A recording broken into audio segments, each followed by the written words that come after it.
From renewed hostilities between Israel and Hamas to the tremendous suffering of civilians in Sudan, ongoing conflicts in Ukraine, Myanmar, Ethiopia and the Sahel, and that 2023 was the hottest year on record. Wildfires, drought and storms affected the lives of millions of people globally. These and many other human rights crises and their consequences are not solvable by governments acting alone.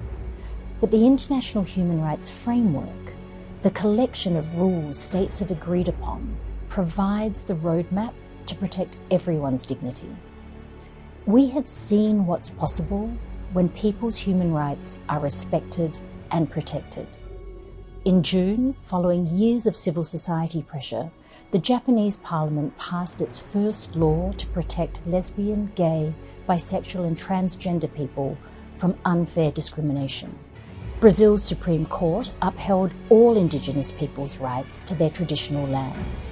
The ruling was a huge boost for Indigenous people in their fight to preserve their way of life. Despite the power of human rights to protect everyone's dignity, the system of rules we rely on to deliver on that promise is under threat. Many countries quickly and justifiably condemned the attacks on October 7 by Hamas, but many others have been reserved in responding to the actions by the Israeli government in the collective punishment of civilians in Gaza.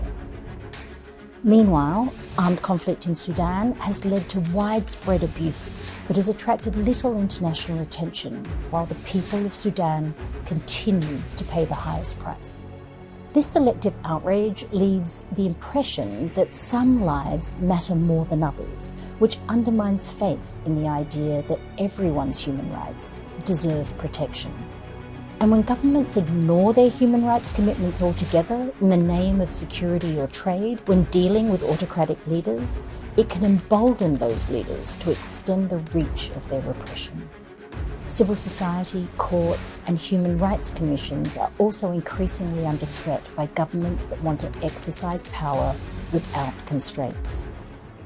And governments are increasingly using technology platforms to silence and censor critics. These threats underline that governments should urgently respect, protect and defend human rights to build thriving and inclusive societies.